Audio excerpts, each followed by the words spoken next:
Твердо и тихо, ровно 4 перешли шага, 4 смертные ступени.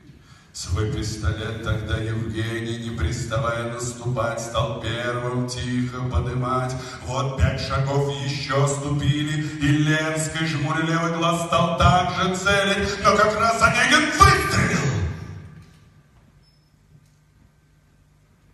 Пробили часы урочные.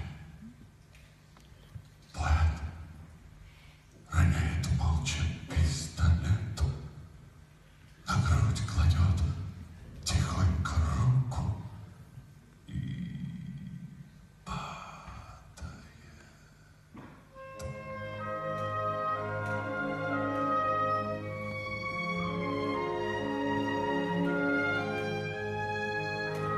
Туманный взор